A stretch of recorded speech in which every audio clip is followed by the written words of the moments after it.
Voilà, les amis, alors aujourd'hui et demain, l'Église nous propose de lire l'évangile de Luc. Et donc nous allons lire aujourd'hui Luc chapitre 24, les versets 1 à 12. Attention, nous quittons l'histoire pour toucher vraiment le point sensible, le fond de la foi chrétienne. Et donc, attention aux mots, ils ont leur importance. Le premier jour de la semaine, de grand matin, elles vinrent à la tombe, emportant les aromates qu'elles avaient préparés. Elles trouvèrent la pierre roulée de devant le tombeau. Étant entrées, elles ne trouvèrent pas le corps du Seigneur Jésus. Or, comme elles en étaient déconcertées, voici que deux hommes se présentèrent à elles en vêtements éblouissants. Saisies de crainte, elles baissaient le visage vers la terre quand ils leur dirent « Mais pourquoi cherchez-vous le vivant parmi les morts? Il n'est pas ici, il est ressuscité. Rappelez-vous comment il vous a parlé quand il était encore en Galilée. Il disait « Il faut que le Fils de l'homme soit livré aux mains des hommes pécheurs, qu'il soit crucifié et que le troisième jour, il ressuscite. » Alors elles se rappelèrent ces paroles. Elles revinrent du tombeau et rapportèrent tout cela aux 11 et à tous les autres. C'était Marie de Magdala et Jeanne et Marie de Jacques. Leurs autres compagnes le disaient aussi aux apôtres. Mais aux yeux de ceux-ci, ces paroles semblèrent un délire, et ils ne croyaient pas ces femmes. Pierre cependant partit et courut au tombeau. En se penchant, il ne vit que les bandelettes, et il s'en alla de son côté en s'étonnant de ce qui était arrivé. On voit bien qu'ici, Luc le scientifique fait preuve de beaucoup de prudence quant au choix des mots et des expressions. Alors, les femmes viennent au tombeau, elles trouvent la porte roulée. Et contrairement à Marie-Madeleine chez Jean, on verra bientôt, Marie-Madeleine, elle s'enfuit en courant pour alerter les autres. Mais non, là, nous avons des femmes qui décident, elles sont plus nombreuses, elles ne sont pas toutes seules, elles décident d'entrer dans le tombeau. Donc elles entrent dans le tombeau et plutôt que de prononcer le mot du tombeau vide, d'ailleurs, Luc dit qu'elle ne trouve pas le corps de Jésus. Alors, il y a effectivement une discussion encore de nos jours sur cette question de tombeau. Pourquoi ? Tout d'abord, historiquement, il faut savoir qu'on pense qu'effectivement, la basilique du Saint-Sépulcre que l'on peut visiter aujourd'hui était effectivement à l'endroit du tombeau où on a mis Jésus. Pourquoi ? Tout simplement parce qu'à l'époque d'Adrien, quand il a voulu faire son temple en l'honneur de Jupiter, il l'a fait de telle façon à ce que ça soit pour ennuyer, pour ne pas dire plus, les chrétiens. Et donc, il est fort probable qu'en effet, il ait vraiment choisi l'endroit où les chrétiens venaient se recueillir devant le tombeau de Jésus. Ça, c'est la première chose concernant l'endroit. Mais après,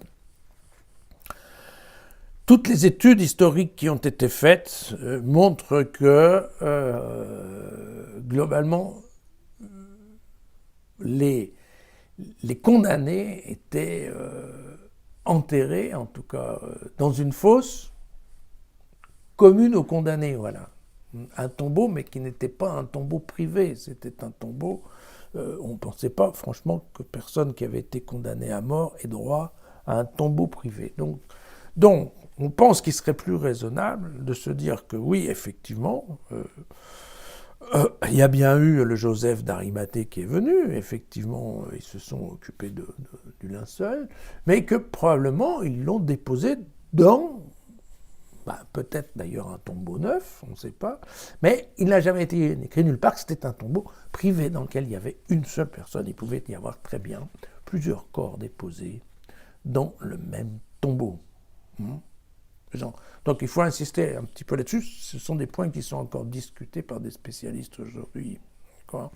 Et là, on voit bien que l'évangile de Luc est prudent, puisque vous voyez que l'évangile de Luc, il nous dit qu'il y avait des bandelettes, mais il n'y a pas d'écrit ici que ce sont les bandelettes de Jésus. D'accord. On ne nous dit pas qu'il n'y avait pas d'autre corps que Jésus. Bon, on nous dit juste que le corps de Jésus n'était pas là. Hein, vous voyez, bon, je ne vais pas dire que je me fais l'avocat du diable. mais bon, il faut faire attention. Voilà. Alors, le point qui est important aussi, c'est qu'ici, vous voyez que les anges appellent Jésus le vivant. Dans les autres, on dit le ressuscité. Ici, il dit le vivant. Et évidemment, ça ouvre une autre considération. De quelle vie parle-t-on? Est-ce qu'il est le vivant comme il était auparavant, dans la vie d'aujourd'hui, ou est-ce qu'il est déjà le vivant de la vie éternelle? Eh oui. Eh oui, eh oui. Parce que nous verrons bien que, en général, les disciples auront tous du mal à le reconnaître. Hein, et on va lire dans peu de temps le couplet d'Emmaüs, et là, on verra bien que ça ne s'est pas aussi passé de façon tout à fait aussi linéaire que chez Matthieu, où les femmes le reconnaissent tout de suite. Voilà. Alors, il y a ce point de détail qui est en fait assez amusant. Les disciples ne croient pas les femmes. Alors, pourquoi ils ne croient pas les femmes? Pour deux raisons. D'une part, parce que même si ils avaient suivi Jésus, c'est tellement gros cette histoire de corps qui disparaît, de résurrection, que voilà, peut-être c'est vraiment gros à croire encore aujourd'hui. Donc déjà à l'époque, probablement, c'était pas facile. Et puis la deuxième chose, eh bien, il faut quand même le dire, dans les milieux d'église, mais pas que, la parole d'une femme n'a pas forcément le même poids que la parole d'un homme. Et malheureusement, ça ne change pas beaucoup dans l'église, mais à l'époque en tout cas, c'était très certainement comme ça. Il y a cette histoire de Pierre qui court au tombeau. Donc on se rappelle que Jean va organiser la course avec le disciple bien-aimé. Donc là, Pierre court seul, il voit les linges. Les anges ne sont plus là, ils ont disparu. Voilà. Et Pierre, on le voit, il est étonné. Il a vu, il a noté le détail des bandelettes, il est tout surpris, et il rentre, enfin il s'en va, on ne sait même pas s'il rentre chez lui, on ne sait pas. Il s'en va. Voilà. Je vous l'avais dit, souvent, voilà. Les gens qui ne comprennent pas s'en vont. Bon, voilà. Donc, si on reprend notre texte de Luc ce soir, la révélation à ce stade, c'est quoi? C'est l'absence d'un corps où on pensait le trouver.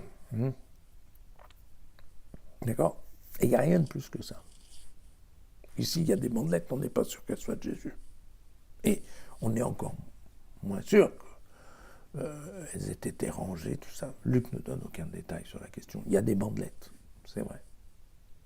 Mais vous voyez qu'ici, chez Luc, si on met de côté le discours des anges, voilà, il n'y a rien de factuel qui permette d'être sûr qu'il y ait vraiment une résurrection. Voilà. Comprenez que sur cette description de Luc, eh bien, tous les schémas, toutes les suppositions peuvent être avancées, et l'histoire montrera qu'en effet, il y a eu beaucoup de schémas qui ont été inventés pour tenter de comprendre ce qui avait bien pu se passer. Voilà. À demain.